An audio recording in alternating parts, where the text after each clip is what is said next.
Hello! Welcome to an adventure. I am Rogan27, aka Anthony Wright Day Hernandez, Community Collections Archivist at Virginia Tech, and this is Archival Adventures, coming at you on two Twitch channels, my personal channel, as well as the VTUL Studios channel, which is the libraries channel.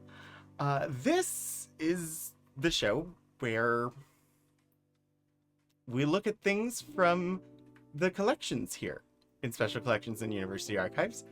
We look at historical items and, I don't know, see what's there. Because most of the time, I haven't seen it before. I don't know what we're going to find. It's an adventure because there could be some really not great things that we come across, and I won't know they're there until I reveal them. It's fun. Anyway, hi, how is everybody? Let's see. Lord Portico, hello. Hi, Matt M33, it's good to see you. Hannah, hello, hello. Wait, 4.5 years? 54 months? Thank you for the resubscription.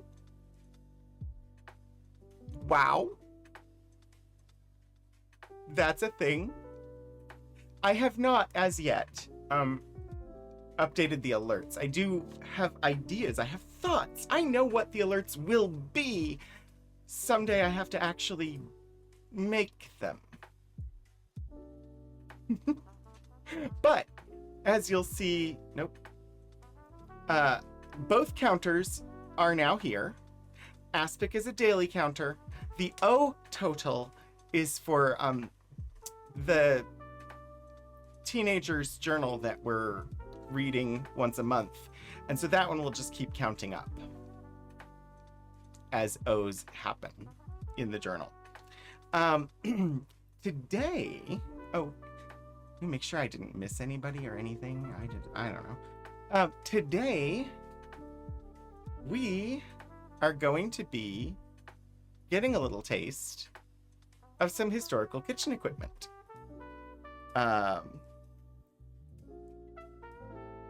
We're going to look at the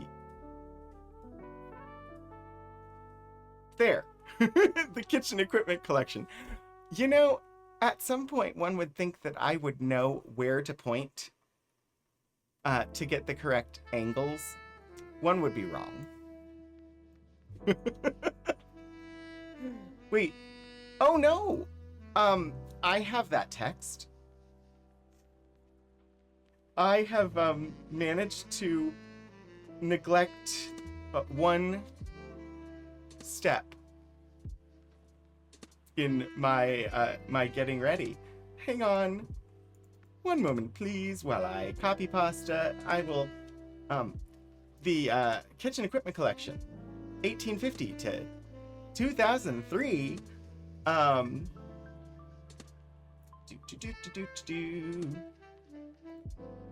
It's sweet text too. Like, I spent time on this text. It's all deliciousness. Yes, finding aid is that command is completely incorrect. I am going to fixify it. Just give me one moment. One moobot. And all right, it should be fixed on the Rogan27 channel. I will fix it on the other one. Just, oh man, yeah, we're not doing that. Let me check one more spot. But the finding aid should work now. Should being the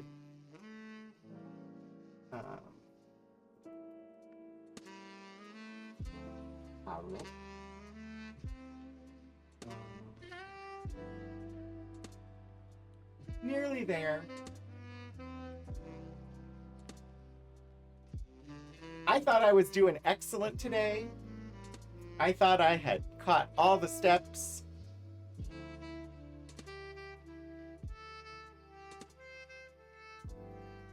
Apparently I missed one.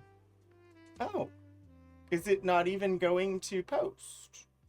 That's lovely.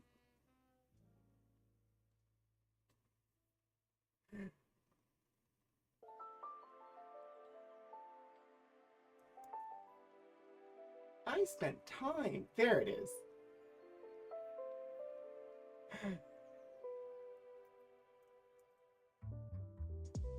All right. If for some reason shared chat disappears, that command is now correct in both places.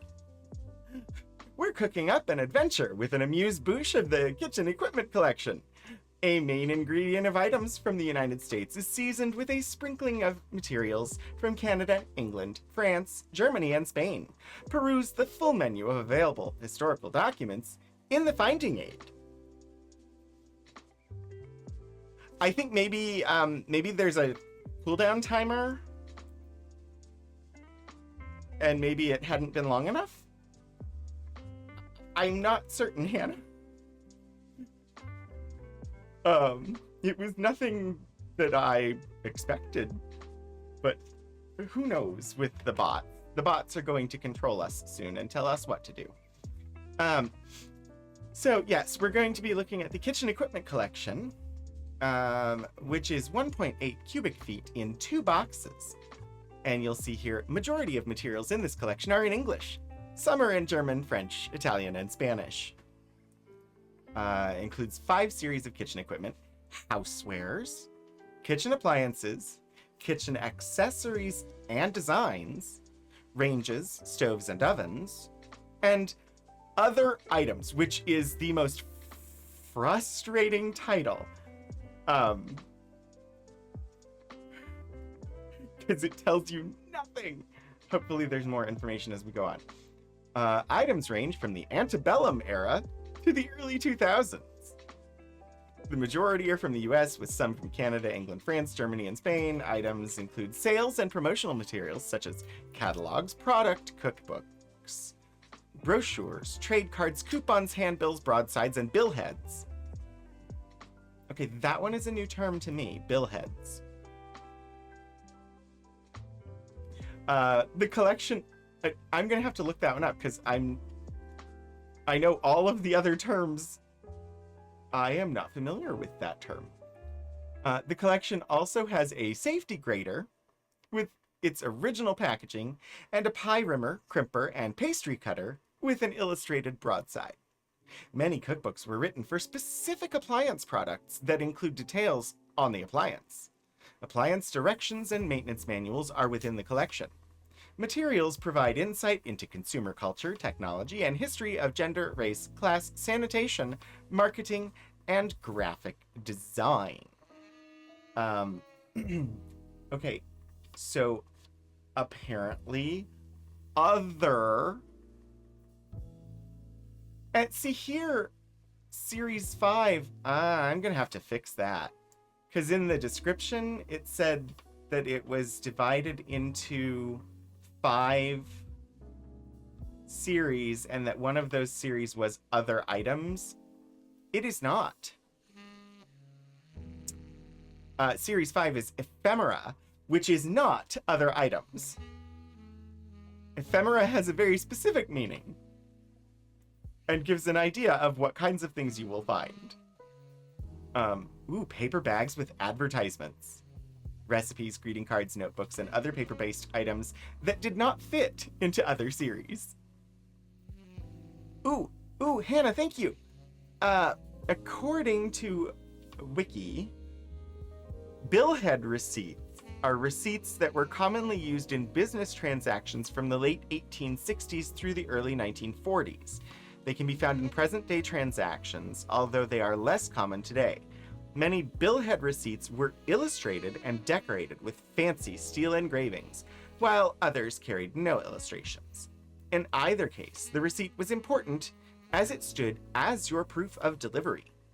Most billheads would bear the company's name and address, a unique invoice number, the payment terms, line items for products or services, a total, and, optionally, handwritten notes. That just sounds like a packing slip. Interesting. I did not know that that was called a billhead. Well, there is a separated material note here.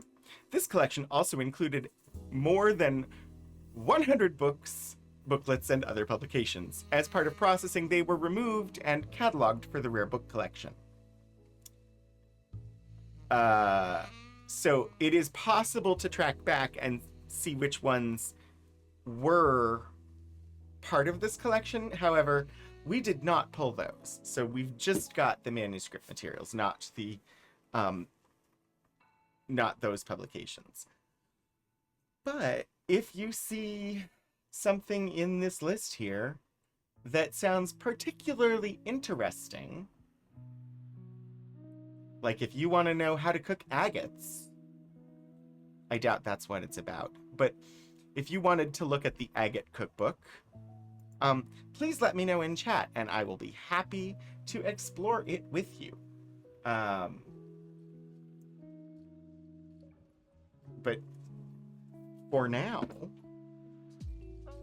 I'm going to start somewhere. I do not have little flags pointing me to the interesting things this time, because this was the first one where I had to prep it after my student assistant was gone for the rest of the summer. So nobody has gone through to say, hey, here's interesting things. It'll be like the old days. I want to see... All right. Box 2, folder 1.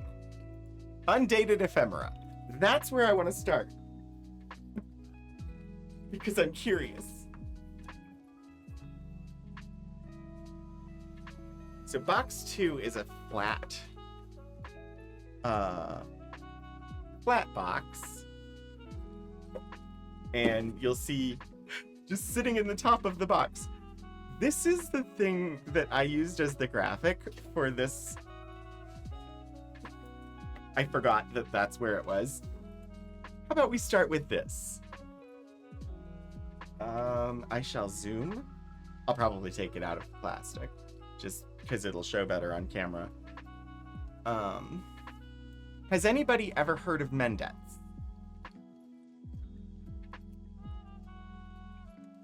I believe when I was looking them up, I think they're still sold today. I had never encountered them before.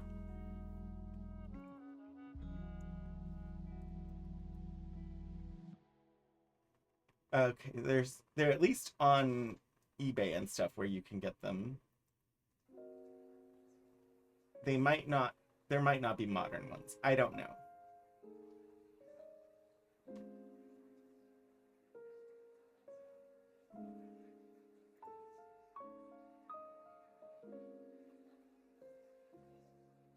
Huh.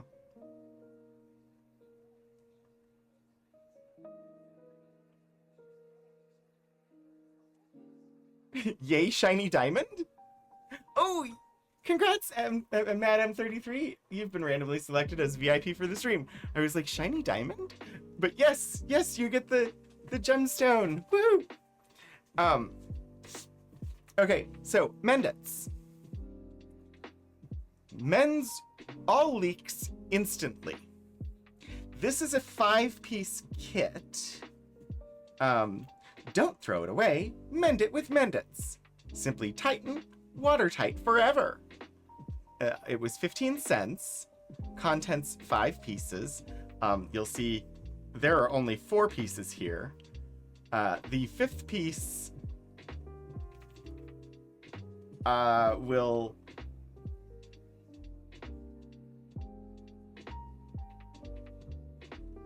I don't think it shows what it would look like on the back, but the 5th piece was the wrench that you needed. This one's also missing one of the square washers for one of these pieces. But basically, it's fascinating to me because I was completely unfamiliar with this product. I had no idea these things ever existed, which means I've never used them, and I don't actually know how effective and useful they actually were. Save it with Mendets. Mend all leaks instantly without heat, solder, cement, or rivet. Fits any angle. Stands extreme heat. Directions. To mend any leak, first remove nut and tin washer from screw of Mendet, leaving cork washer on. I don't quite understand that direction, considering that there are no cork washers in the pieces that are attached here. At least none that I see. It's possible that there's a cork washer underneath. Ah, yes, there is. The cork washers are on this side of the cardboard, and I completely missed them. All right. Then push screw of Mendet through leak, and as screw comes through on opposite side, replace tin washer and nut. Tighten same with attached wrench. The piece missing from this set. And leak is mended. If the screw on Mendet will not go through leak, enlarge hole with point of wrench. When mending curved surfaces, if the screw will not go through leak, so the nut can be put on, force the screw through by pressing on the head of Mendet with some heavy object. But basically, they're these tiny little, like, metal caps that you use to fix holes in pots and pans. By just screwing a metal piece on. Apparently the cork, I'm assuming the cork helps because you screw it in place and it would press in, and so the cork would be compressed and make a watertight seal, and without the cork it wouldn't work. The metal is there, and the metal presumably is food safe, because the inside of the screw is going to stick into whatever you're cooking. But anyway, apparently you can also mend hot water bags.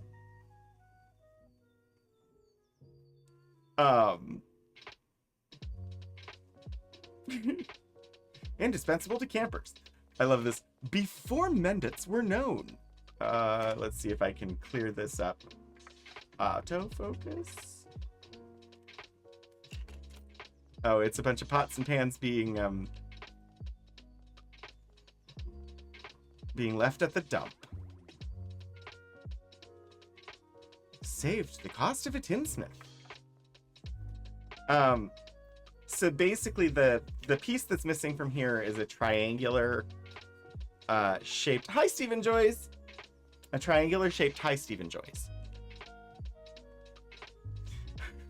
The piece that's missing from this kit is the wrench.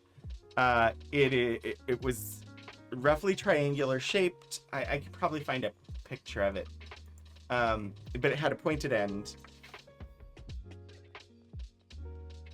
The only reason I know is because, like I said, I used this for the image that was the cover for this episode.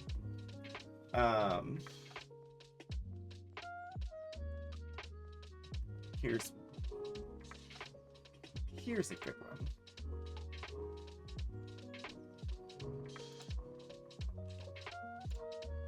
Oh. I'm gonna have to make it much larger. Well, that's fine. It'll be a little blurry, but we'll get it. Okay, so this is the same kit, but with all of the pieces present. And so this is the wrench that was missing from the one that we have. And it's just a pointy piece of metal with a square notch cut into it because all of the washers are square. I don't know why it never occurred to me that in the 50s, because this is the 50s era packaging, it never occurred to me that in the 50s they would sell things like they do today with all the tools that you need included and have the cheap little wrenches. Like, that's in like every furniture kit today. Here's one of those cheap little wrenches, but this one needed to be both a wrench and an awl. AWL. So this side would be the awl, where if you need to expand the hole to be able to get the screw through it, you can use that to like grind out a little bit more of the hole. And then this side is for... Never occurred to me that cheap little disposable wrenches would have been part of a package in the 1950s. And presumably earlier, because this is the 50s era packaging, but these were available in the 40s. I don't know exactly when they became available, but because I was just looking to find see if I could get a date on this package. Anyway, fascinating. I just had never seen little metal bits that you use to fix holes in pots before. And now, I was like, now I can't get the plastic sleeve open to put it back in. Nope. Micro spatula is like the most important tool in my toolkit. This thing is an essential piece of archival equipment. It helps remove staples. It's great as a pointer. There's many, many things that the micro spatula is good for. It's a very versatile tool.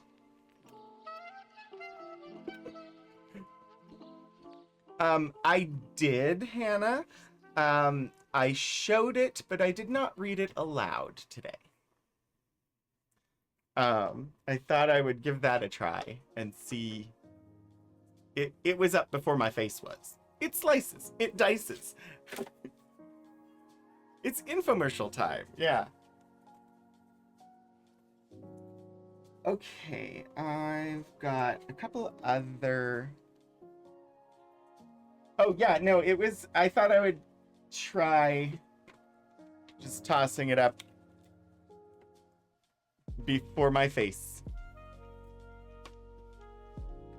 And see... Because it ends up taking quite a bit of time when I read it aloud, so I thought if I just put it on screen, that would...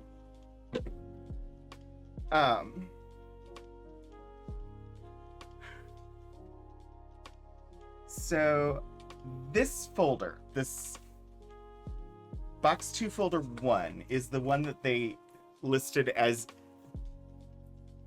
ephemera. Other items that didn't fit into the other categories. That said, ephemera has a very specific meaning. Ephemera is generally things that were created and intended not to last. So, like, if you were going to a show, the ticket would be ephemera because it's not expected that anyone's going to keep that and save that. Handbills, advertising an event tonight in an hour. That's ephemera. It's meant to be tossed out.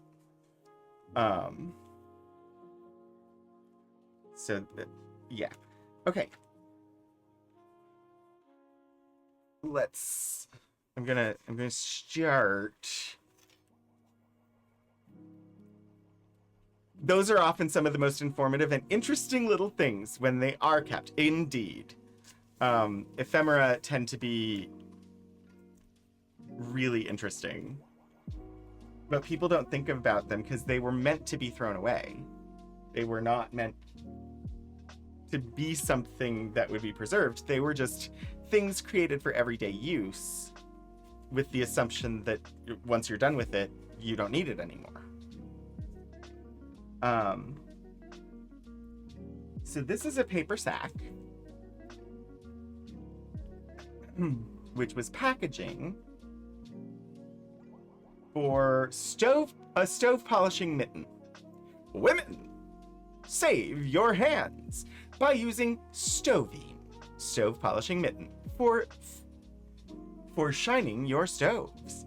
Buy a mitten of your grocer for 15 cents and get a 10-cent box of Stovene free.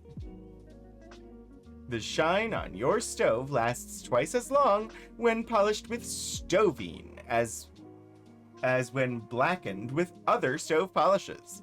Made only by the Stovene Manufacturing Company in Portsmouth, New Hampshire. Yes, historical terms implying women. Only women would be needing to clean stoves, which is quite hilarious to me. I mean, yes, culturally, it was expected that the woman would be the one at home in the kitchen. And this was a product meant for home kitchen use. But all the professional kitchens were staffed by men.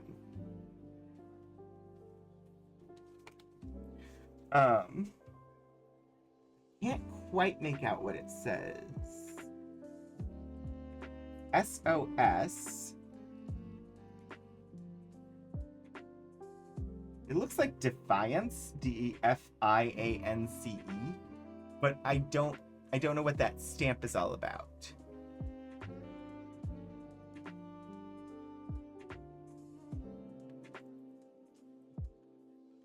It looks like there's a 2. It's slightly off center, so I'm assuming there was a second number there that I can't see.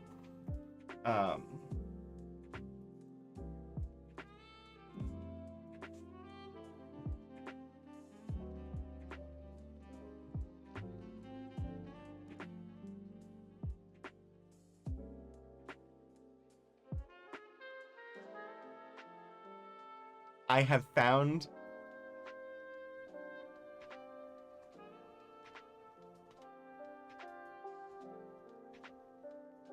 I think I found a listing for exactly this item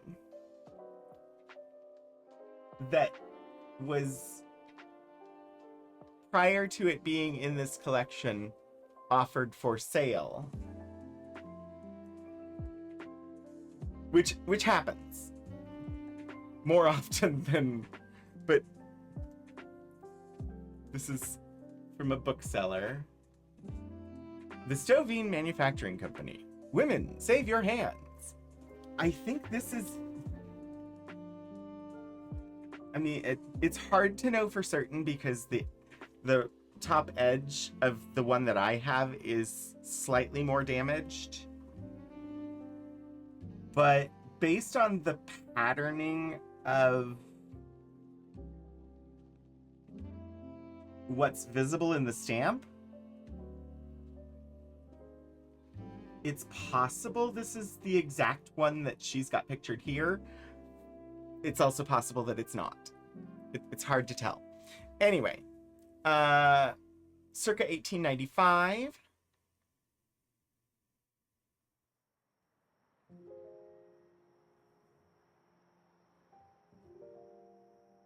Text imprinted on upper panel. Rubber stamped at top. SOS Defiance 2.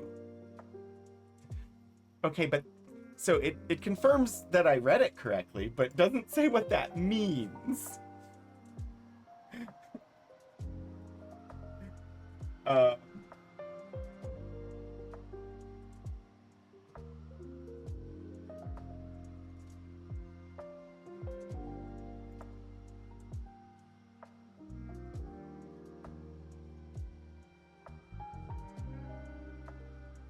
Yeah, I'm not sure. It's possible it's related to the Stamp Act.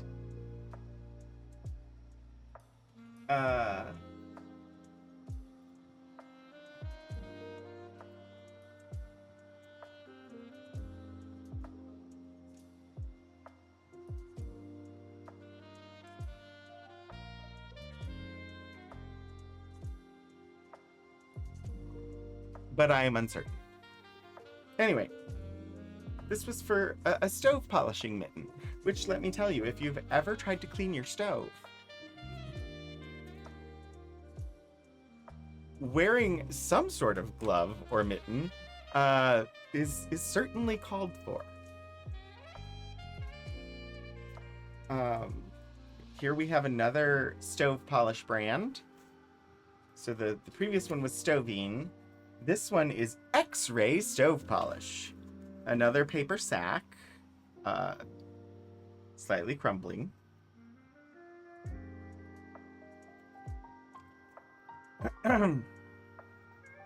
X-Ray Stove Polish. Guaranteed to go twice as far as paste or liquid stove polishes. The brightest thing in stove polish ever made. I am not certain what was actually in this package. Presumably stove polish. But having seen the previous paper sack, it's also possible that this was a mitten rather than the polish itself. It just doesn't say, so I don't know.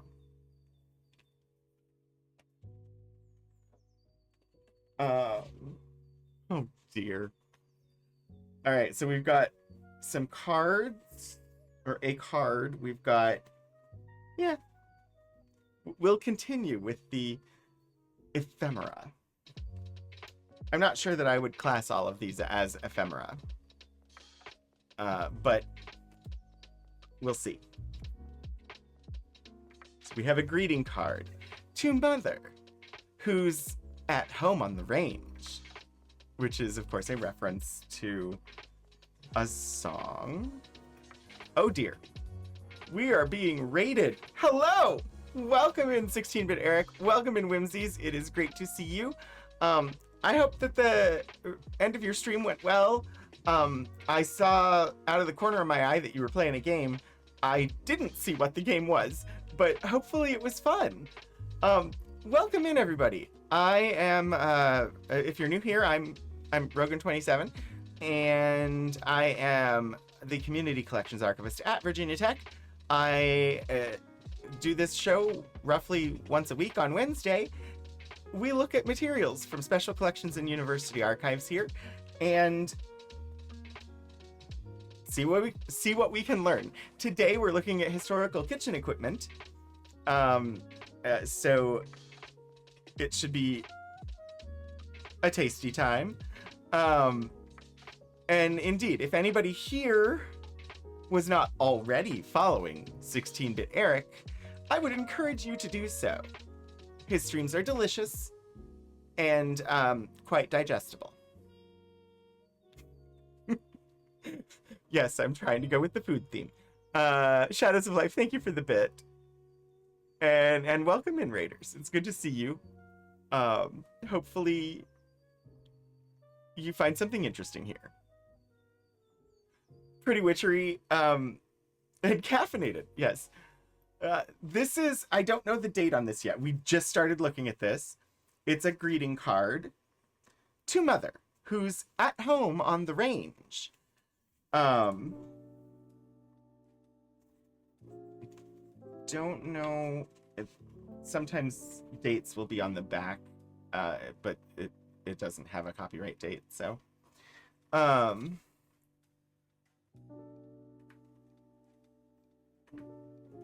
You're wonderful, Mother.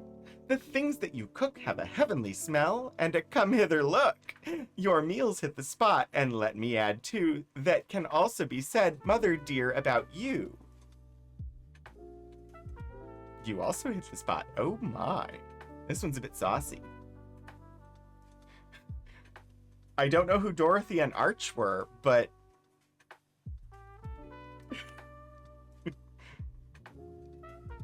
It's very cute, but I feel like I need to shove someone's hand under a grill. Yeah, I don't know. I have no idea of the time frame for that card. We do have a toy model storybook. I have no idea what this. So there's. We'll see. We'll find out. You'd guess maybe the 30s, possibly 40s, based on the style. Like, the art style is really the only thing we have to go on with this card. And I don't know enough about the history of greeting cards and, like, the different design styles to really be able to narrow it down. But 30s, 40s, all of that seems... 1942? Geek Filter, how did you arrive at 42? I'm not saying you're wrong. I'm just curious to know, did you, like, search for the image?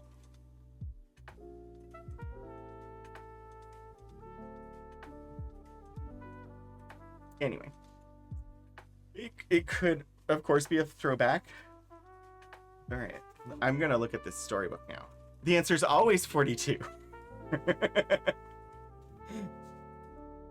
Okay. Oh, I see. I understand. This is a storybook and a toy. It's past 1939. It's moving from traditional into what will become the 1950s design style. Excellent input. I see, and you can tell those things in different mediums just based on stylistic characteristics. It's just greeting cards aren't, like, other than certain art styles, and it mostly is like fonts and some design elements and things like that.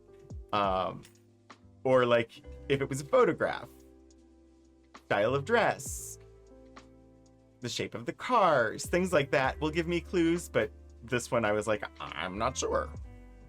It'll probably be 1927. Yeah, I'm not that worried about it.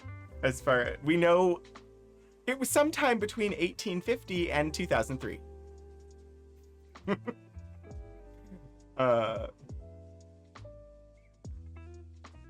Oh, yeah, Pretty Witchery. I could see that. And that would be late 20s. So this book is meant to be read, but also meant to be turned into a toy cooker. The center of the book has model pages. So cardboard pages that you fold into this.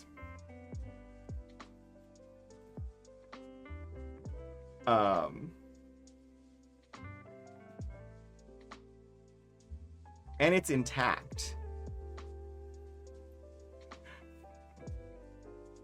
It looks like a Lego person.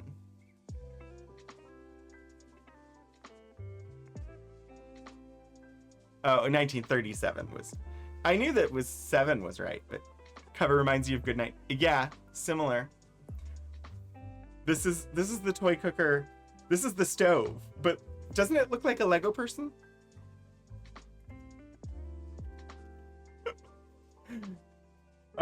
We've seen a book similar to this before.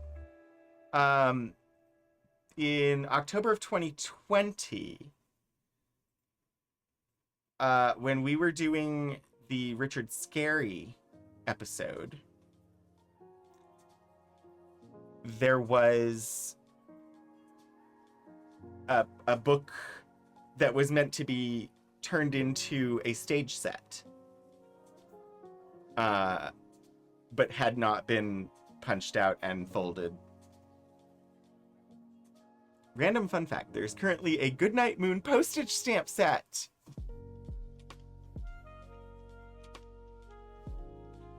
So it's That's all the pieces in the middle there. And you can see this is what happens to staples over time. You can see that they're rusting, which is why often in archival collections, staples, paper clips will be removed because they will continue to damage the paper as they rust.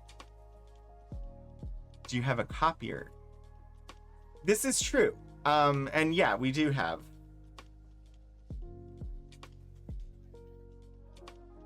All right, it's a short book, so let's see what it says. If you make your own books, sewing them is superior. Indeed. One morning, Pam sat up in bed and found that she didn't want to get out. That's a familiar feeling. She called to her mother, who felt her forehead and said, "No school for you this morning, Pam. We'll have to fetch the doctor." The doctor came and was very kind. It turned out that Pam had a very bad cold and would have to stay in bed for at least 3 days. The first day, she did not mind very much because her head ached and she wanted to sleep most of the time. The next day, she felt very much better, and Mother brought out all her games, books, and toys to play with, so she was kept busy. The third day, however, was a lovely day, and Pam was rather bored. She had played with all her toys the day before, so what could she do now? While she was thinking about it, she heard a knock at the front door. Mother opened it and spoke to someone, then hurried up to Pam's room.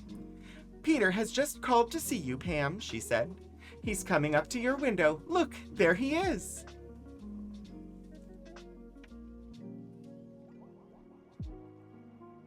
Outside the French windows was a little veranda with steps leading down to the garden.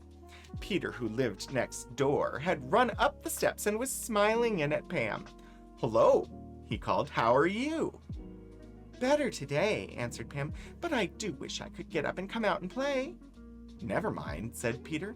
"You will soon, and then we'll have a super game. Anyway, I've brought you a present to cheer you up."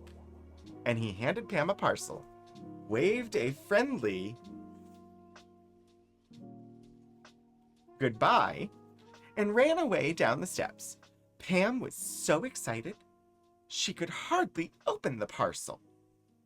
Inside was a toy electric cooker, all bright and shiny, a lovely thing to play with. "Oh, Mummy, will you please bring me my saucepans, tea set, and dolls?" she cried happily. Her mother did as she was asked, and Pam was soon having a wonderful game. She imagined she was the mother of a family, with several children coming home to dinner. There were vegetables to boil on top of the stove and a pie to cook in the oven.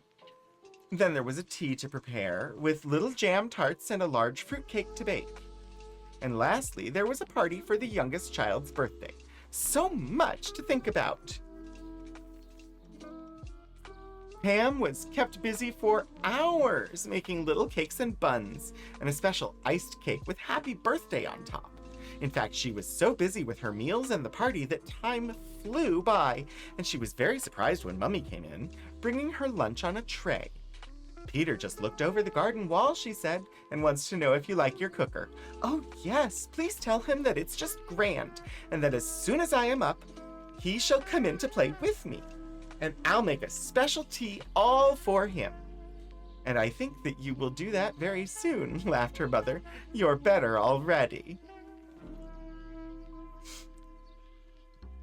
It seems rather extensive for her to be making special cakes and cookies with a paper cooker. But maybe it's a magic paper cooker. Neoguts, thank you so much for the 23-month resubscription. Looks like a scale model of an old PC.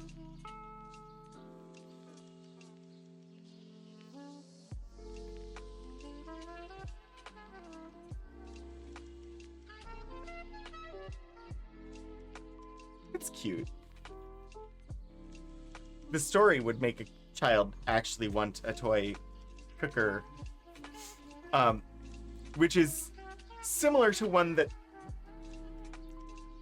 we have an actual like cast iron, basically an 19th century easy bake oven that's cast iron and used hot oil, like oil. It was oil powered. You lit it on fire. Yeah, easy bake oven, you put a tea light in it. But the 19th century cast iron version, you put oil in and light it on fire. And it is every bit as dangerous as a full-grown stove. Given the story being told, it's like a feverish hallucination. Yeah, in the 70s it was light bulb. I'll have to get it. Oh, they're metal ones with candles. Yeah, I'll have to pull it and share it on stream sometime. Because we definitely have it. I'm not sure which collection it's a part of, or if it's just an artifact on its own. Let's see. Marshall A. Lewis, Boston, dealer in table and pocket cutlery, scissors, shears, razors, razor straps, gun caps, hooks and eyes, pins, needles, ivory combs, back and side combs, fancy scoops, fish lines, brushes. Geez, I can't read that. Let's see. Oh, accordions. I've never seen it spelled that way. Violins, wallets and pocketbooks, linen and cotton thread, suspenders, thimbles, buttons, paper, blank books and stationery, Connecticut clocks of all the various styles, trunks and valises, and a general assortment of staple and fancy goods, which country merchants are invited to examine.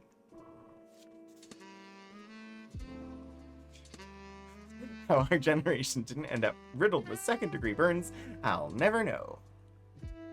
I mean, no, it is strop, but here they have spelled it razor straps. Like, today, we would use the term strop, but this is S-T-R-A-P-S. So, when I looked closer, I realized I had not read what it said. I had read what I expected it to say.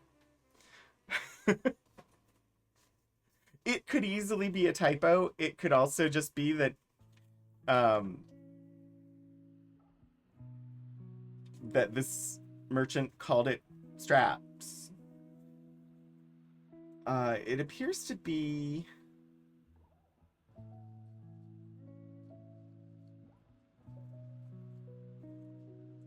that somebody was marking down things they sold, but also it looks like yeah, this is it's an account book, like it's a register of sales, but it also has some scribbling in pencil in it that implied to me that possibly a child at some point got a hold of it and doodled in it, but I'm uncertain. I enjoy their unhinged. In this house, the typography. Well, this is pretty common. Like this little booklet, what's on front of it, this is a standard playbill. Or not playbill, sorry, a handbill. This is common, but usually much bigger.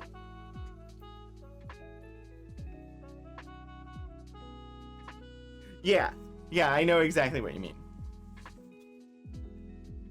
Let's see. This folder is just the mishmash of randomness, because they were things that didn't quite fit anywhere else. Okay, so M&M Ice Waltham, I'm assuming Massachusetts.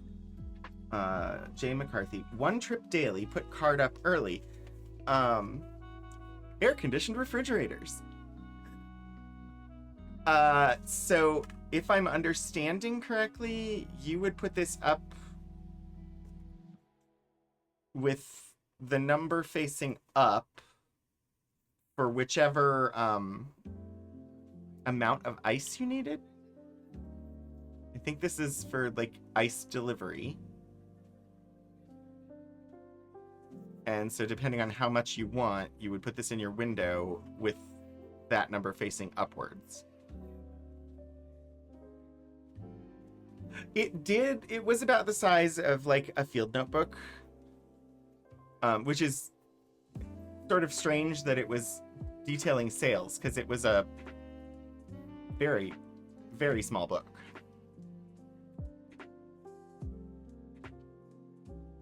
I don't know what measurements these are.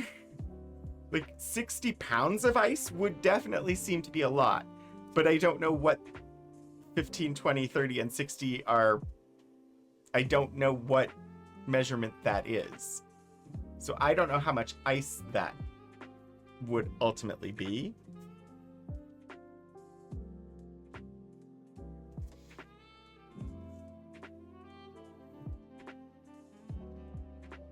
It's American, so I can only assume it's like horseshoes or barrels of corn or something. Eh. It could be some really random.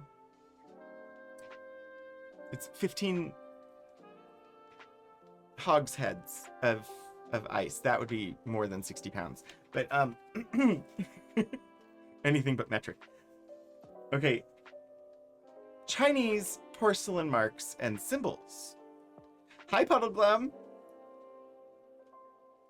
This, we actually have, and I spent an entire stream on it.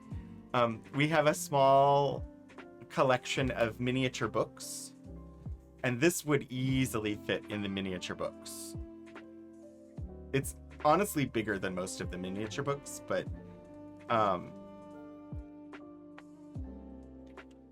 The Antique Collector Guide to Date Marks and Symbols on Chinese Porcelain and on Chinese Art. London, published by the Antique Collector Limited. I don't know what date. Oh yeah, we have a bunch of mini books. Publisher's note, this little booklet is reprinted from the Chinese art exhibition number of the Antique Collector magazine, January 1936, GWW editor. Marks on Chinese porcelain may consist of date signs, of symbols, of hallmarks of the place of origin, of words descriptive of the place of its decoration, or more rarely of artists' signatures. But yeah, so then it's a pocket-sized book that you could carry with you when you're going antique shopping, so that you could pull it out and look at the marks to identify actual Chinese porcelain. 5 hardbacks for $31 is a great price, Vance. Ye old smartphone. Yes. I don't know, the note says that it's reprinted from a 1936, but I don't know when the reprinting was done.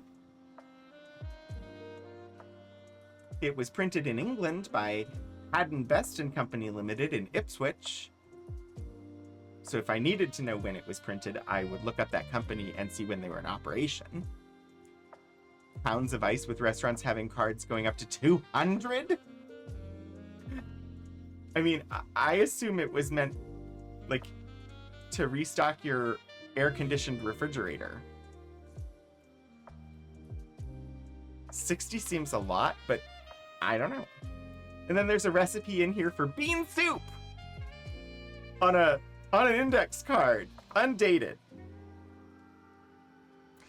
But you can get some idea of date because this recipe was typed up sometime after Rotel became available.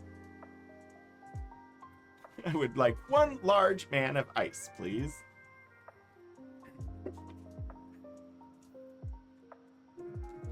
Oh, ice must come in queens then, right? Pretty Witchery? The measurement for ice, queens. As I do wordplay. Okay, let's put those back in here. There's, 2 objects in here.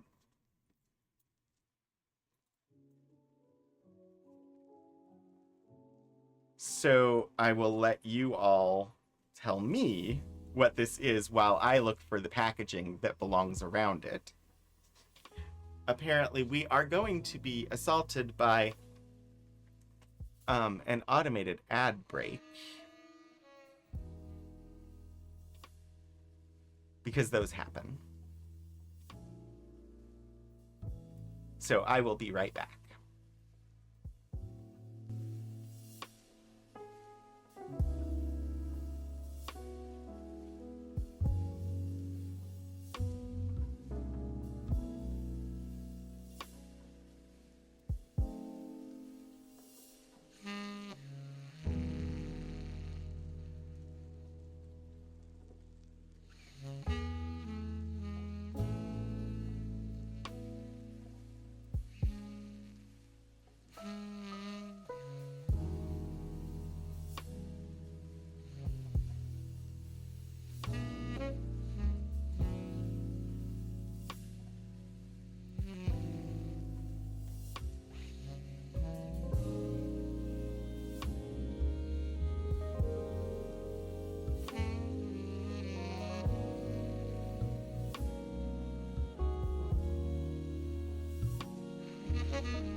Hello.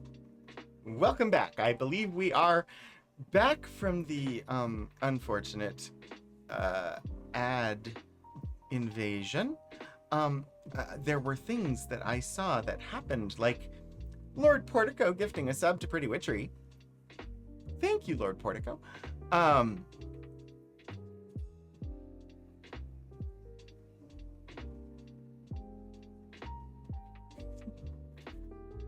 So yeah, NeoGets, hi. I see the guess of a pastry tool. Pretty Witchery, it's not a Stargate. It's a history window. Because if it was a Stargate, I could get in trouble.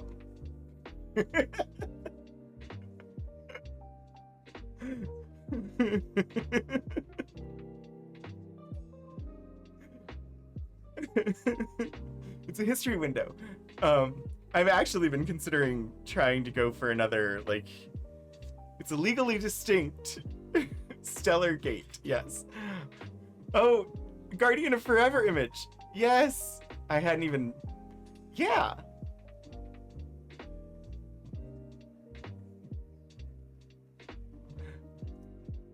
Wait. Oh, did I? I don't know. Oh no, I missed you saying it, but I saw Pretty Witcheries. I've seen this Stargate a lot, and I don't think walkways are safe near the event horizon. Just let the cat type, Geek Filter. Okay. So, first question. Is this a document?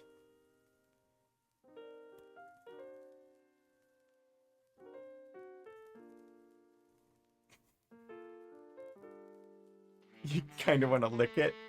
I don't think you want to lick it. It's rusty.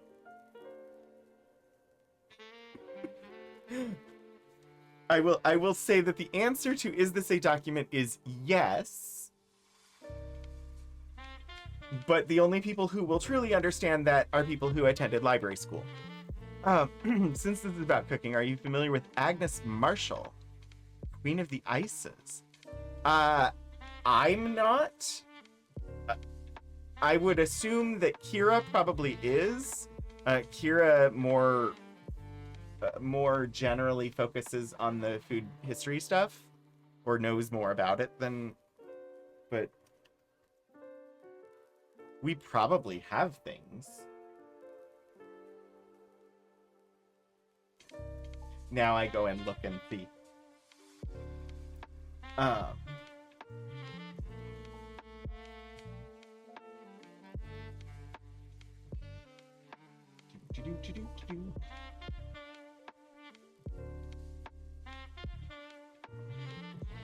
We have three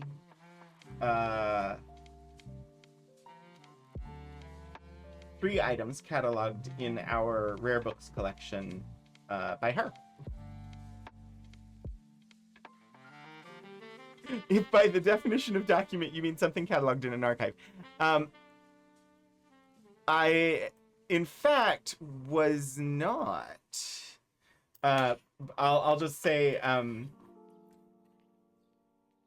at least when I was going through library school, there was a common consideration, a rhetorical device known as the documentalope.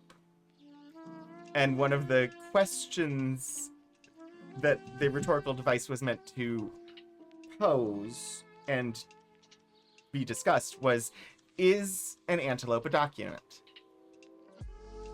And in general, the answer is yes.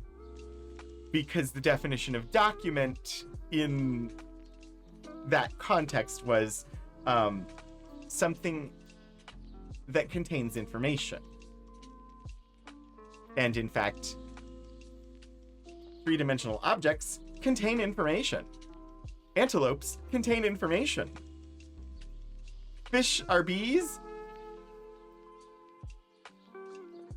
Oh, good. That's everything. Exactly. Everything can be a document. I don't know about fish being bees, but dogs and cats living together. Bees are fish? You'll have to share with me. So yes, this is a pie making tool.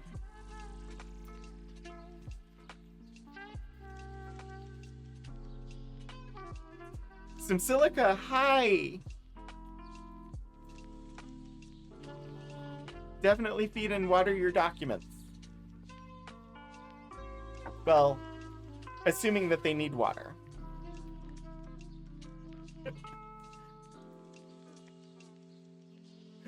archaeology would have a problem if items couldn't be documents. This is true. Redefining my bedroom as an archive now. So we have the tool, the actual physical tool. I don't think I have packaging for this one, at least not where I've seen it, but I do have a document here alongside it. Dealers in patent rights, look to your interests. By Lechner and Stump's celebrated combination patent pie rimmer, crimper, and pastry cutter. An article of absolute utility in every household. Patented September 11, 1866. It is an invaluable addition to the pastry. Baking made easy. Every I'm going to zoom in because before I read more, I also, it's fully encapsulated.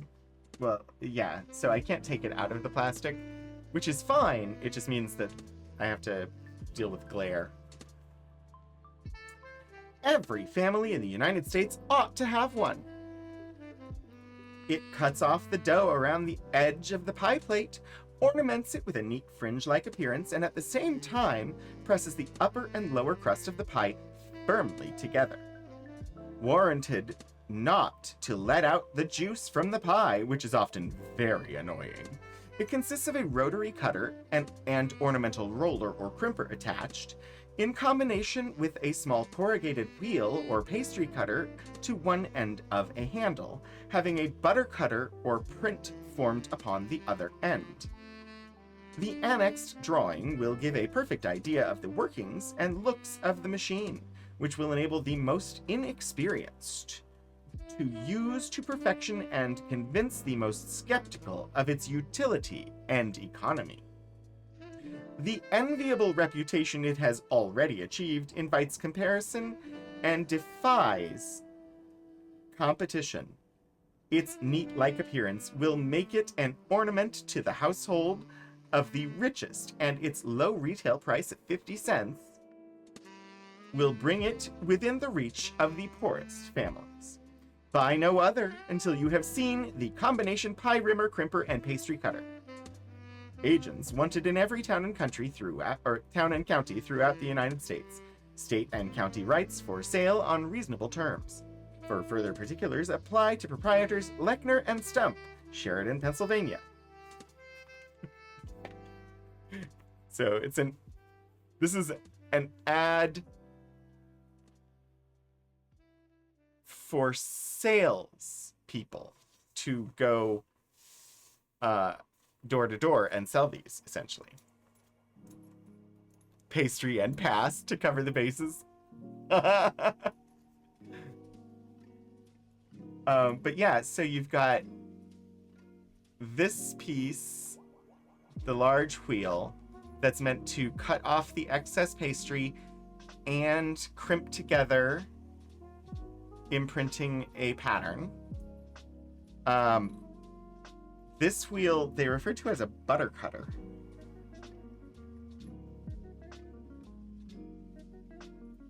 Which, okay. And then you've got the crimper here. This would be the pie rimmer. Crimper. So this is just a pastry cutter.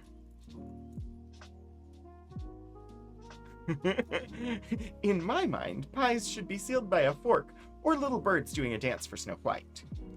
Yeah, that makes sense. Classic methods. It's nice to have some objects in the collection, just purely for me, because three-dimensional actual artifacts are great for exhibits. And since I do exhibits, I like the fact that we have some.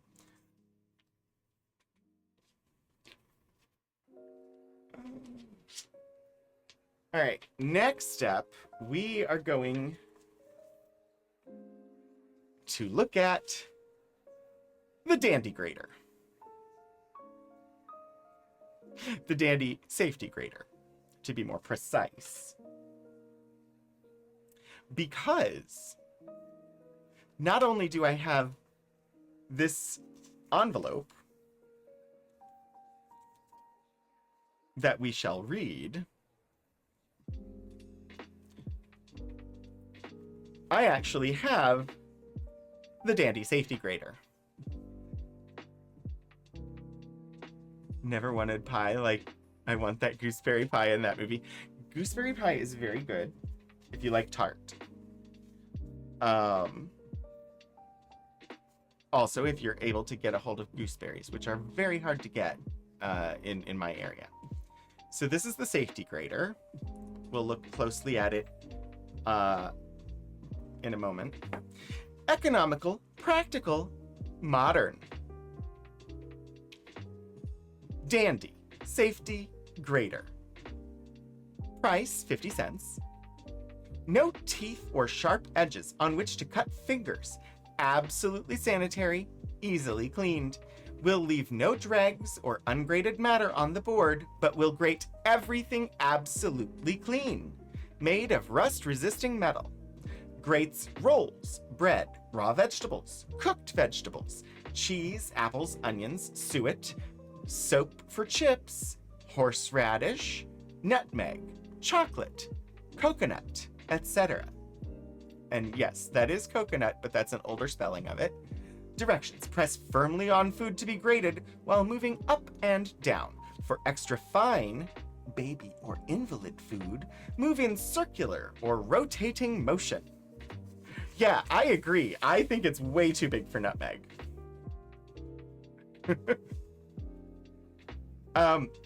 Okay, so it's the method of use, I think, is why you're feeling that this would be too wide to be a grater.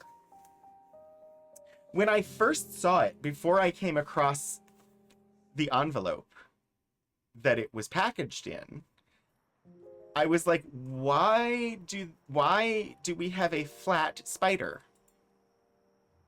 in the collection? Because to me, I was like, it looked like a spider for scooping things out of boiling liquid. But I didn't understand why it was flat instead of scoop shaped. But it is indeed a grater. The grating is not done by the squares. The grating is done by the corrugation of the wires.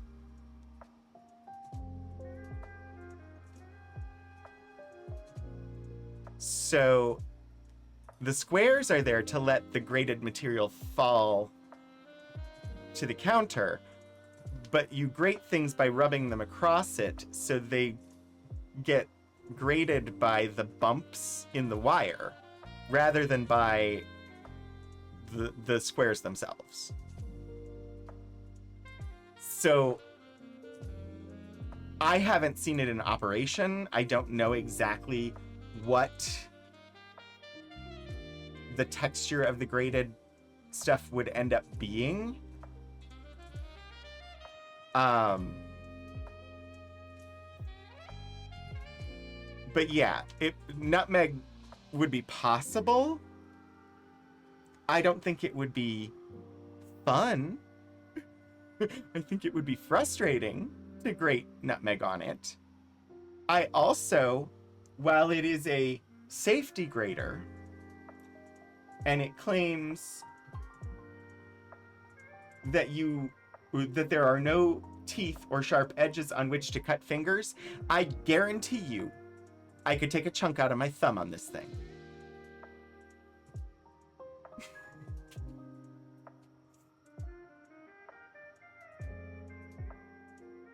May not be able to cut yourself. You could definitely chew up your hand. Yes. Like, I could definitely hurt myself on this. pretty witchery. I don't often say it, but the mandolin feels safer. I can't even watch like cooking shows if they're using the mandolin. I have to look away. I can't. It is. I've worked in kitchens. The mandolin is frightening.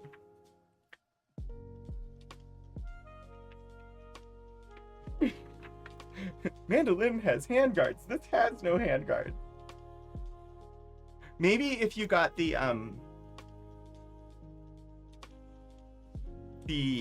cleaning mitt and put that on your hand and then used the safety grater.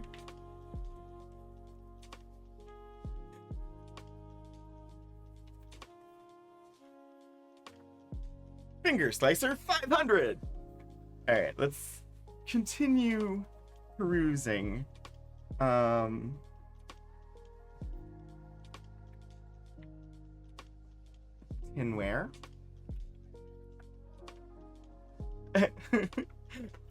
Okay, I have to, just because of the name. A chainmail glove would work too. Yeah.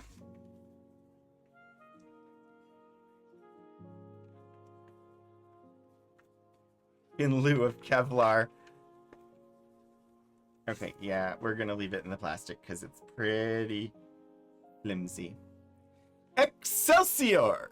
Cooking utensils. Manufactured by Howdon's Sons. Cincinnati, Ohio. Warden's patent, June 2nd, 1863. Reissued February 28th, 1865.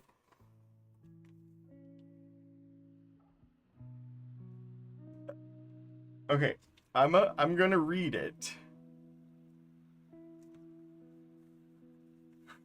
The last Excelsior cooking utensil. Yes, I read it, and in my head I hear the word Excelsior, in Stan Lee's voice. So, the advantages of these vessels over all others are their lightness, freedom from verdigris, and injurious enamels.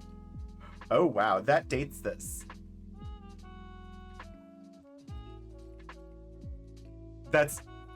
I have not run across that assertion before, but it makes perfect sense. If you know about the history of pigments and the fact that greens were often poisonous. So, let's see. Their lightness, freedom from verdigris and injurious enamels, and their adaptation to all kinds of cooking. Rice, hominy, and all kinds of food can be cooked and retain their natural color.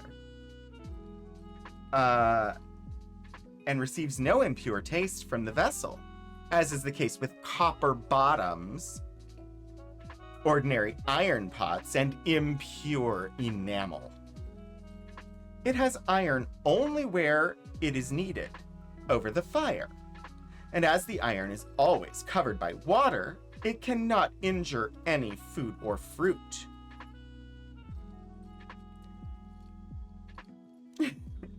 It is the best vessel for canning or preserving fruit. You can do your cooking quicker, better, and cleaner than in any other vessel, thereby saving fuel, time, food, and have only 1/2 the weight to lift of an ordinary iron vessel. In regard to durability, the inventor writes, March 6, 1872, I have used a tea kettle made on this plan 9 years, and shall soon get it made over using the same bottom. It cannot leak, as the melted iron is cast around the tin on both sides. Tinners and stove dealers can buy their pot bottoms with a band of tin cast in and use them for any vessel shown in cuts. For sale by Cincinnati Tin and Japan Company.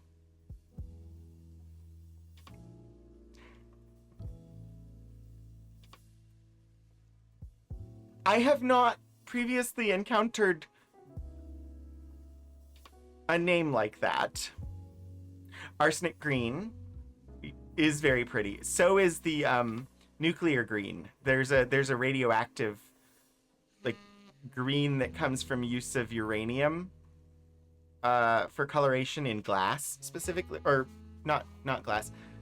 Oh no, wait, sorry, no. I mean there is a radioactive green, and it is glass. But I was thinking of actually the Fiestaware red color that is also created by uranium.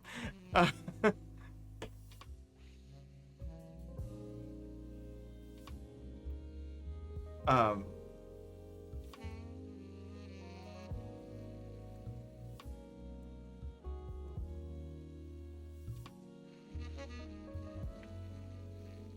I need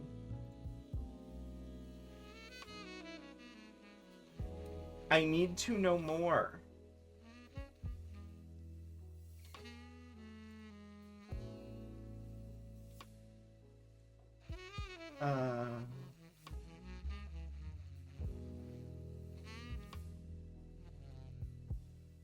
No, but I want to know about the company.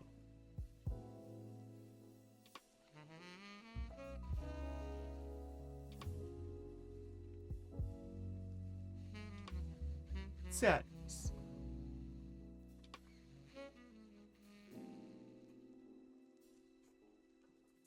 I found a finding aid for another collection from this company, but they didn't have any sort of historical note explaining.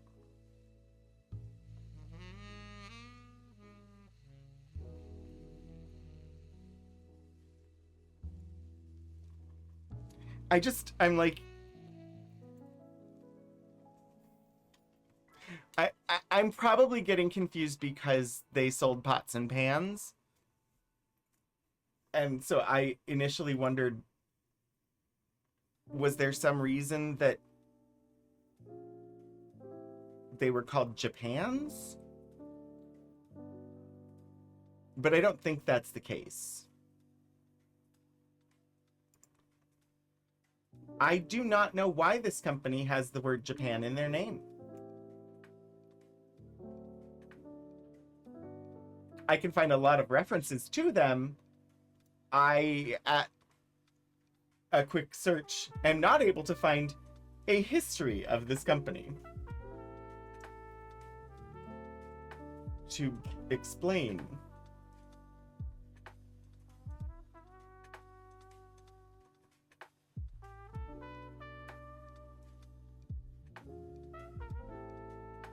Oh? Oh? I may have found information.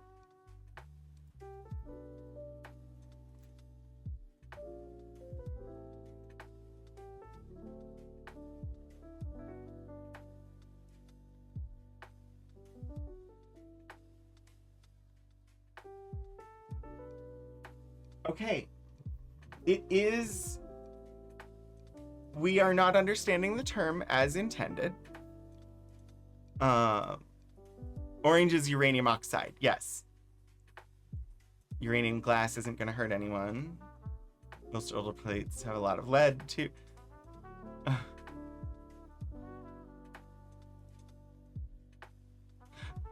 Neoguts, that's cool. You found a video of somebody using a similar safety grater, and it seems to make a fine shred. I guess they made tin stuff and also, like, Japan? No, it has nothing to do with, like, Japanese design. Indeed, Neoguts. The metal treatment called Japanning, which I was unfamiliar with. So, now I'm going to see what I can find out.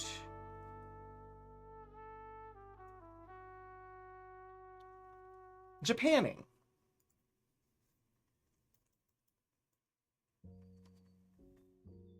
Japanning is a type of finish that originated as a European imitation of East Asian lacquer work. It was first used on furniture, but was later much used on small items in metal. The word originated in the 17th century. American work, except in the carriage and early automobile industries, is more often called tollware. It's distinct from true East Asian lacquer, which is made by coating objects with a preparation based on the dried sap of the Toxicodendron vernicifluum tree. Sorry, Toxicodendron vernicifluum tree. Also known by the common name Chinese lacquer tree, which was not available in Europe. Most often a heavy black lacquer, almost like enamel paint. Black is common, and Japanning is often synonymous with black Japanning. The European technique uses varnishes that have a resin base similar to shellac, applied in heat-dried layers, which are then polished to give a smooth, glossy finish. It can also come in reds, greens, and blues. Originating in India, China, and Japan as a decorative coating for pottery, authentic East Asian lacquered ware made its way to Europe in the 17th century. Huh. So this is a japanned pocket watch. So by the Cincinnati Tin and Japan Company, they're referring to making things out of tin, but also making things that have been japanned.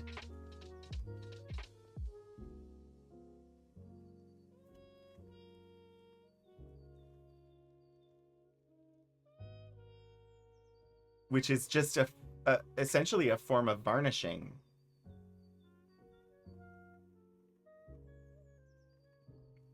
Interesting.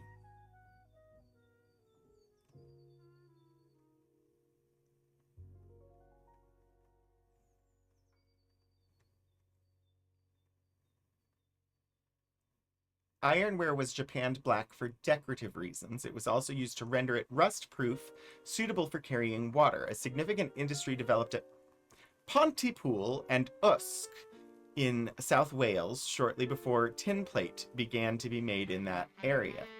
Japanned ware was being also made at Bilston, England by 1719, and later elsewhere in the area.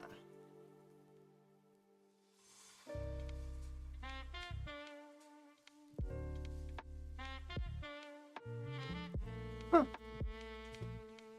Pontypool, Japan, is a name given to the process of japanning with the use of an oil varnish and heat.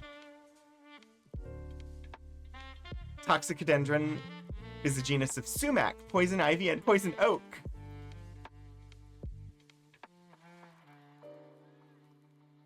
This is why I enjoy doing this show, because I never know what I'm going to learn, but I always learn something.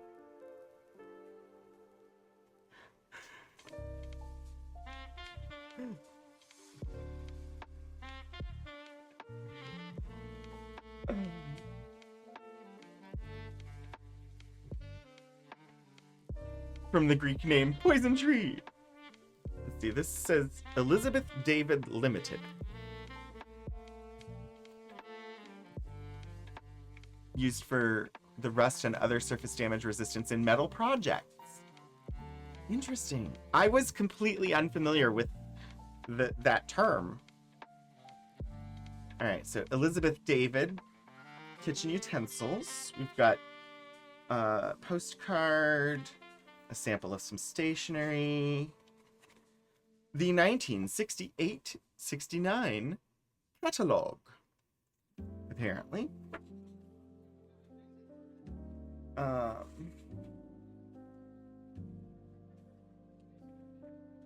All of these look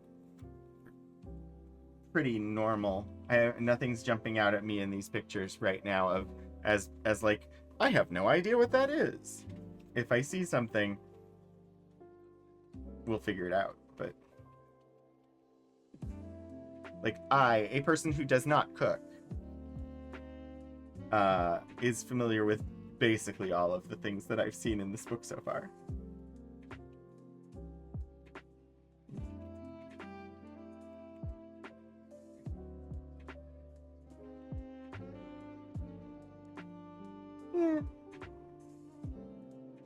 It's okay. I like the older stuff right now anyway. I only opened this because it came in an envelope.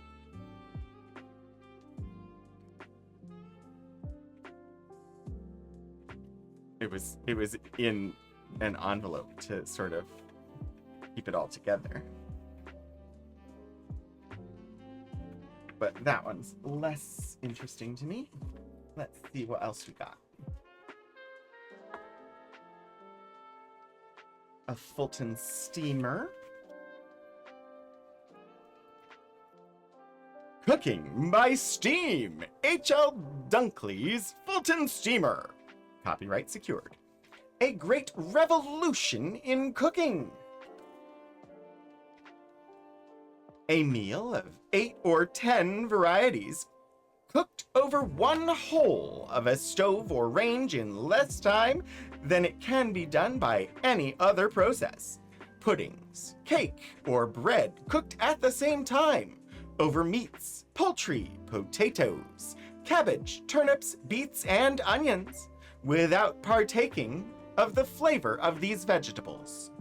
This apparatus condenses its own steam after having done its work, and all the juices and flavor concentrated in the lower vessel make a delicious soup by the addition of a little seasoning. This steamer has the advantage over all others by having each part made so it can be detached and cleaned from all impurities or deposits arising from cooking. A single Bunsen gas burner will do the work of a $50 stove. An examination of this apparatus will convince anyone of its superiority over all others.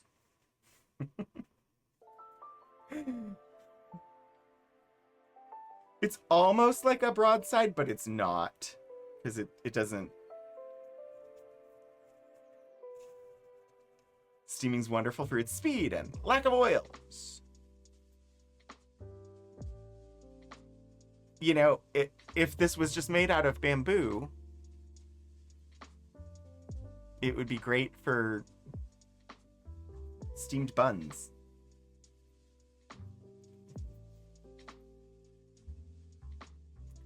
Fireproof tinware. Let me see. What now? What now? I'm going to see what I can find in the. We've got items dated 1866 to 1982. 1867. Advertisements, booklets, broadsides, correspondence. Advertisements. Ooh, kitchen accessories and design items. Or housewares.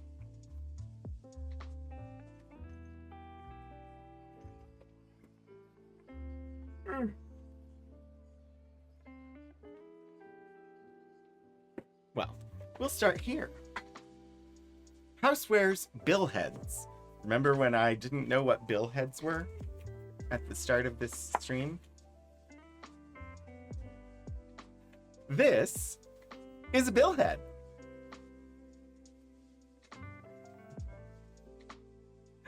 It's a term that I had not previously encountered. Yeah, it's like a bill of sale. Or a receipt. Steamed shrimp. Y'all are gonna make me hungry. I mean, anytime anyone streams on Twitch, everybody ends up hungry because always food talk happens. Okay, I understand the concept of a billhead now. You know what I've never seen steamed? Aspic! Oh, come on!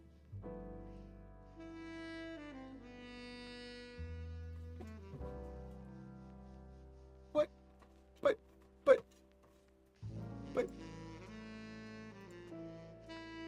I have neglected to set it up correctly, apparently.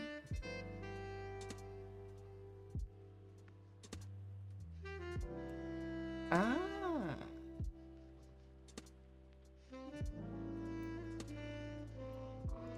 This is, it's all new.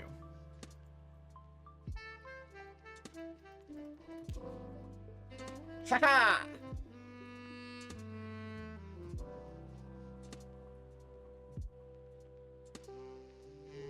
I don't know why it posted 2 comments. I'll have to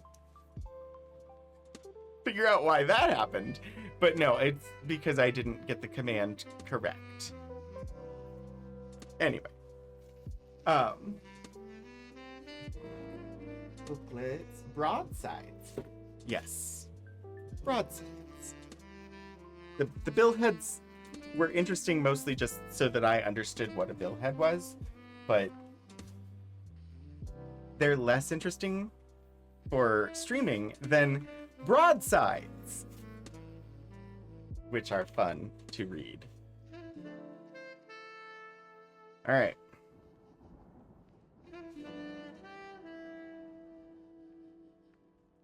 I'm gonna zoom out a little.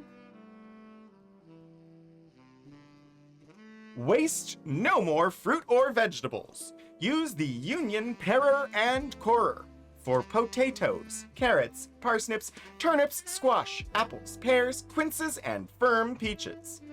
Points of excellence. Saves 5 to 10% on peel. Saves equally as much in time. Cannot callus the forefinger or cut the thumb as the old flat blade knife does.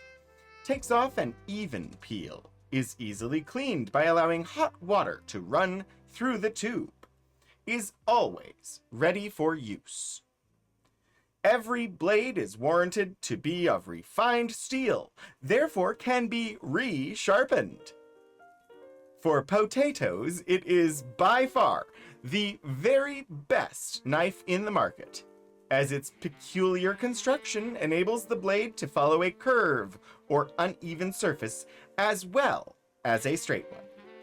A very little practice makes one an expert. Patented October 10th, 1882. Directions. Hold the knife firmly in the hand at a cutting angle, then draw over the fruit or vegetable.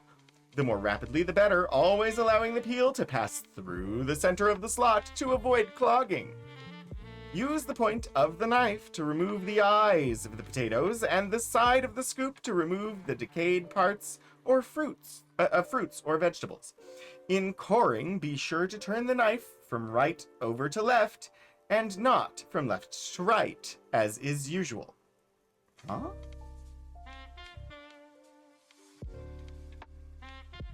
I don't know why that's important.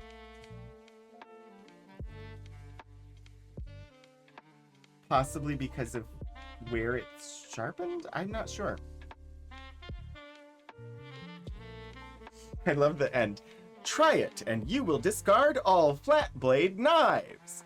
Okay, but like I basically have this in my kitchen drawer. I grew up with a tool very much like this, and we still had flat knives.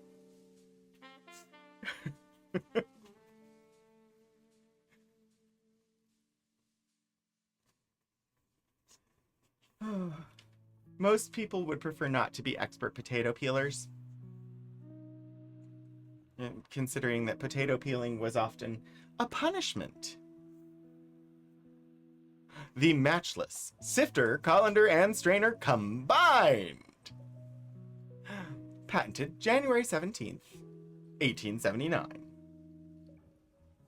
The most complete machine for its combined uses ever brought before the public. It is indispensable in every family. It is universally approved by manufacturers, dealers, cooks, housewives, and bakers as the best thing out. It is strong and durable, simple and easily adjusted for the various purposes designed, or for being taken apart to be cleaned. It sifts rapidly and so easy that a child can turn it. It does not clog nor waste the flour. It is valuable by a change of finer sieve wait. Yeah. As a fruit strainer for jellies, etc. And it far surpasses anything else that has ever been used for that purpose. Also for separating the skins and seeds from the juice and pulp of fruit for marmalade, tomato ketchup, etc. And as a colander for apple pumpkin and squash sauce. It has no equal.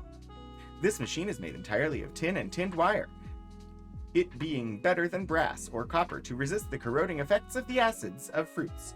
For sale, wholesale, and retail by Edwin Craft & Company, 905 Market Street, Philadelphia. Pricing as of $18.79, with 1 sieve, $1, with 2 sieves, $1.25. Extra sieves, 25 cents each. Yep. I would expect to pay at least $20 for that today.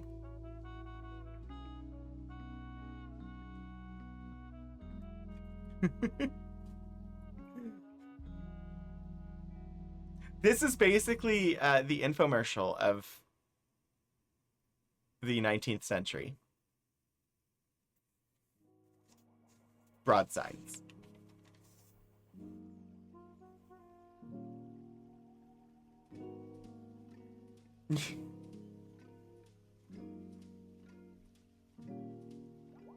This one is just an ad for a specific store, the Andrew Bryson store. But dinner pails. Wait, what is a dinner pail?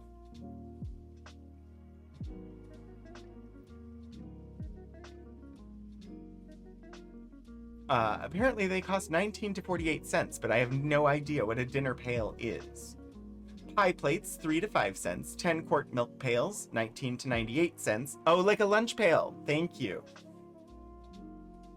That would make sense. Tin pails, 5 to 42 cents. Cake boxes, 49 to 55 cents. Bread raisers, 68 to 89 cents. Steamers, 22 to 39 cents.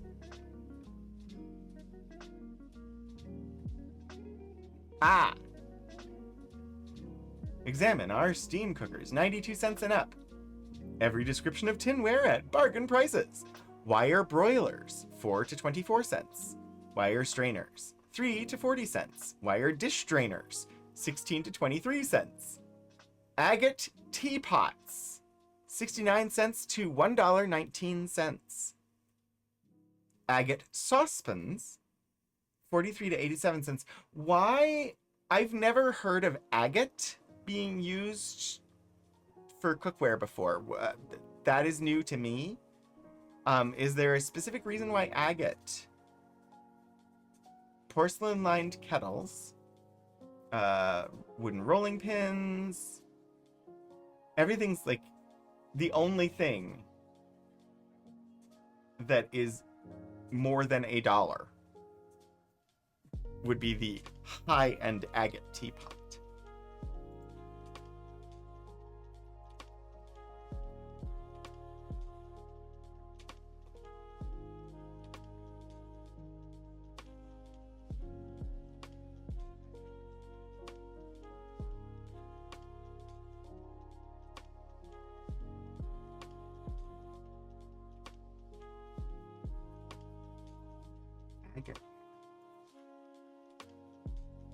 Agate. I'm learning more, which is, kind of the point of doing the show. Hello, Britannica. Agateware. Pottery. Agateware in pottery, 18th century ware of varicolored clay with an overall marbled effect. Sometimes called solid agate to distinguish it from ware with surface marbling. Agate ware was probably introduced about 1730 by Dr. Thomas Wedgwood. Mingling of colored clays such as red and buff, broad veining.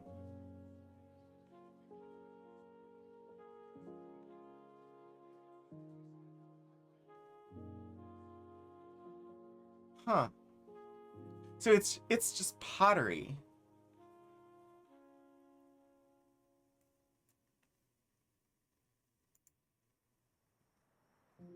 I guess it's called agate ware because it resembles agate in look.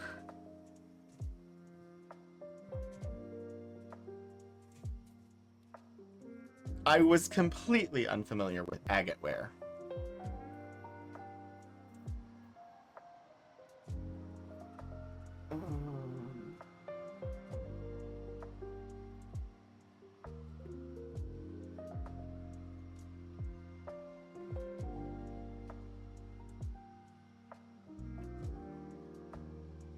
Let's see. I pulled the Housewares Instructions folder. Let's see what we've got here. Instruction chart for the operation of time and temperature controls for complete automatic oven operation. Ooh, this is going to be like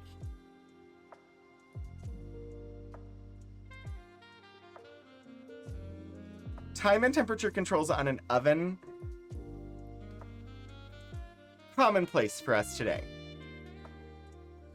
However, there was a period of time before now when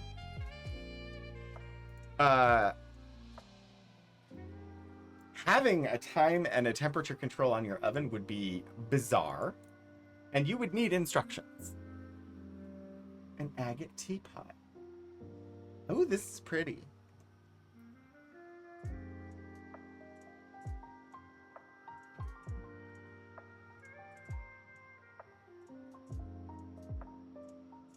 Agate ware uses different colored clays to create a pattern that imitates the layered qualities of agate stone. Nice. Thank you, Hannah.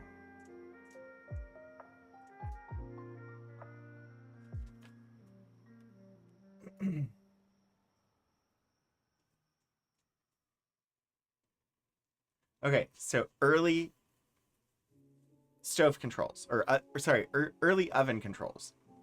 Before the timer is put into operation, be sure it is firmly plugged into timer receptacle on back of range. Apparently you had to install the timer. Wind the timer, set the pointer on the on dial, right side, at the time baking is to start. Ooh, delayed baking. Set the pointer on the off dial, left side, at time heat is to be turned off. To take advantage of stored heat, allowance should be made at end of baking period. Off dial can be set 20 to 30 minutes earlier than actual end of baking period. Turn toggle switch on timer to automatic. Set temperature control at required oven heat. Turn lower oven unit on high. If top heat is desired for browning, turn top unit on low and lower unit on medium. To set temperature control independent of timer, to throw timer out of operation, it is only necessary to turn toggle switch on timer to non-automatic. Important. Always keep timer plugged into receptacle on back of range and wind clock daily. Your range will then always be ready for either automatic or non-automatic operation.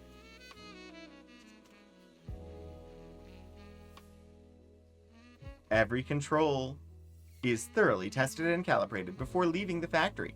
The following directions are given only should it be necessary to readjust and recalibrate the instrument.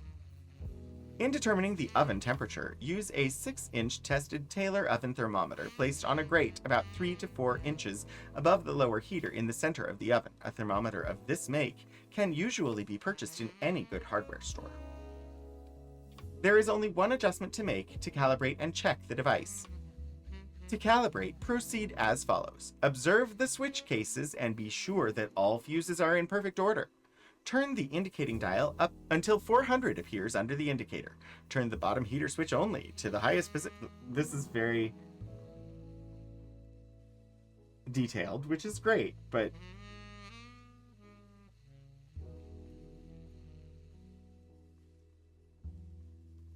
Can you imagine having to install your own oven timer and calibrate your oven's temperature controls yourself?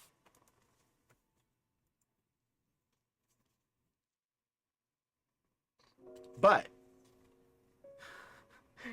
can you imagine what it was like before having time or temperature controls for your oven? So having them and having to do some maintenance on them, probably better than not having them at all. Oh my goodness.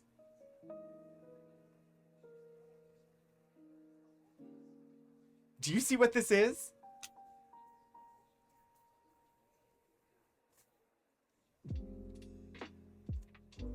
Directions for preserving fruit in Mason's patent jars. Mason jars. Mason jars are ubiquitous. Everybody knows what a mason jar is. In case you don't know what a mason jar is, I'll show you. But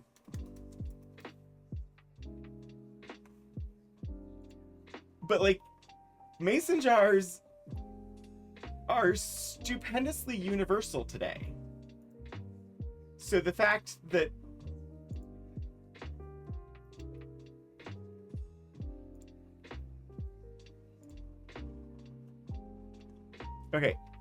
this is a fairly typical mason jar, Ball being one of the best known companies for production of said mason jars.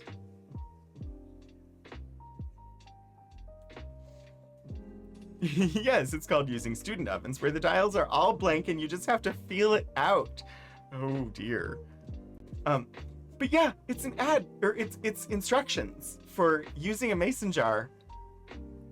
To open the jar, loosen the rubber ring sufficiently to allow the air to enter, and the cap will easily turn off.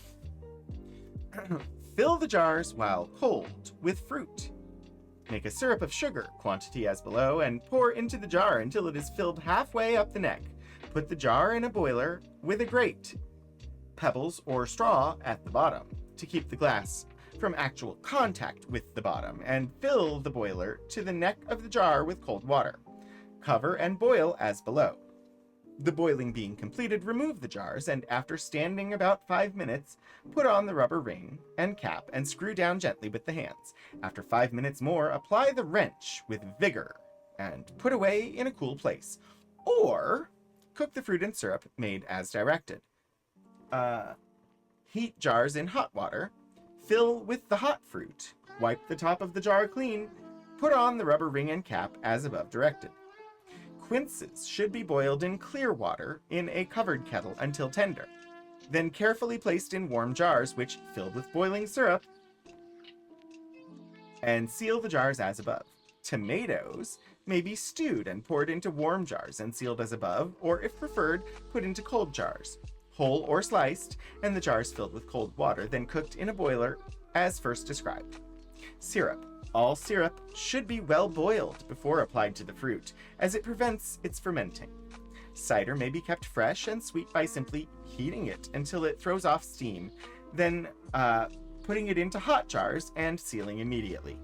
Applesauce, ready for table use or pies, may be preserved by putting in hot jars and sealing at once. Remember, cold fruit requires cold jars. Hot fruit requires hot jars.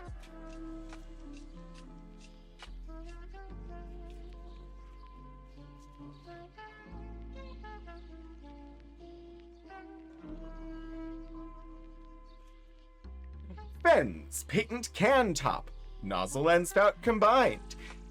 In this top, all the requisites for an oil and fluid can, the filling, vent, and pouring, are simply and conveniently combined. The can is filled in the same way as with the ordinary screw top, and the pouring can be graduated or instantly stopped by sliding the thumb piece over the vent, thereby preventing any waste or dripping of its contents. Boyd's patent screw can top and spout. This top combines all the advantages of the screw fastening with the spout and extinguisher. The use of the cork renders it perfectly airtight, while the peculiar formation of the spout causes it to pour evenly without any overflow at the sides. Charles M. Cornwell, Steam Printer, 247 Pearl Street, New York. Steam Printer?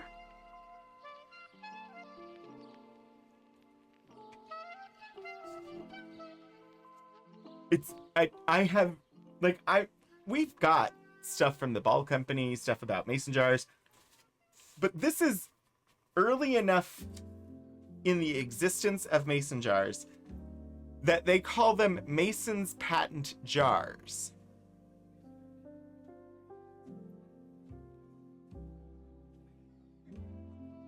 I agree, New Guts. I love seeing far enough back into a world where these things were new.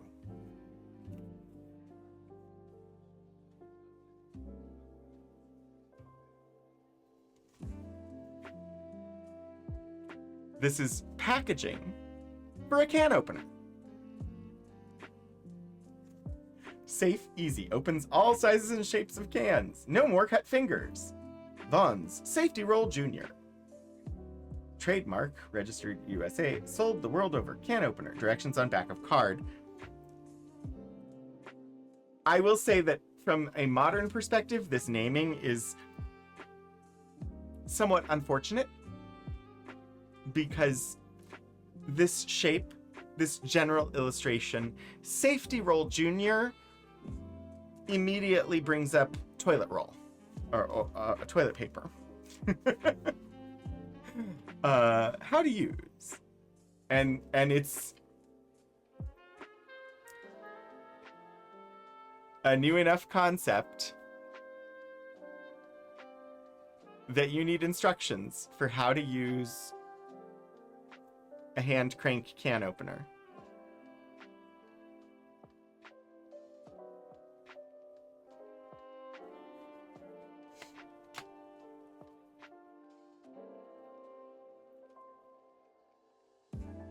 I find these things really fun.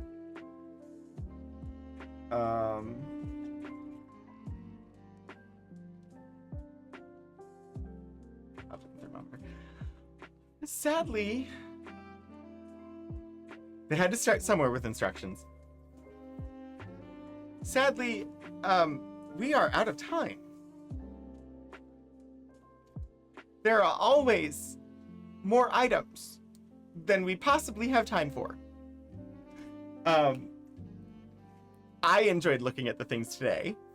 So hopefully you enjoyed it as well. The host, that would be me. Production assistant.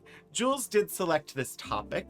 So while I did most of the production work on this episode, Jules selected the topic. Thank you, Lord Portico and Hannah. Hannah for the resubscription, NeoGuts for the resubscription, Lord Portico for the gift subscription, Shadows of Life, thank you for the bit. 16-bit Eric, thank you very much for the raid. And we've been listening to music provided by Lo-Fi Girl. Let me look and see who is streaming right now that we may want to raid. I just need to mute that tab. Let's see. I do see a Stephen Joyce. I do see a Paleontologizing.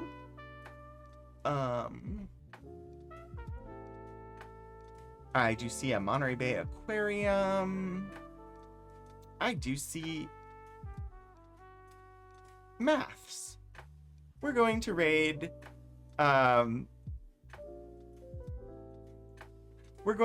some Maths. We're gonna go do some math. We're gonna raid N Simplex Pachinko, aka Obi-Wan Pez, and the original perforated loo roll had info and almost instructions on the box. I believe it. I mean, somebody had to. We don't often get to raid them. So, we'll go and hang out and do math.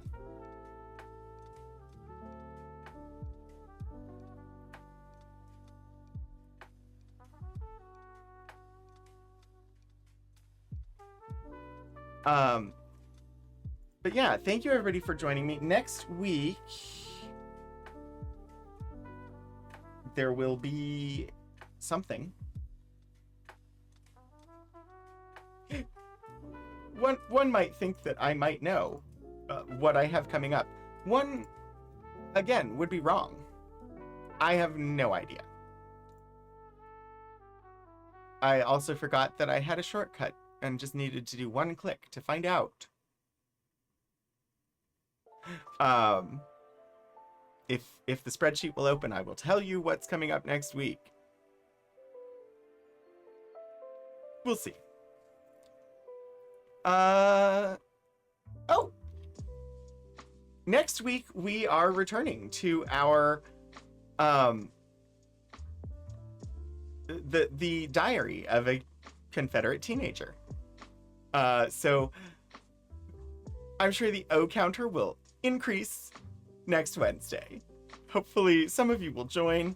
We got more NASA stuff coming up in the future. I have an entire math notebook coming up, which should be interesting. Hopefully you learned some things today and had a good time. Hopefully I see you again soon. Until I do, keep exploring history, everybody.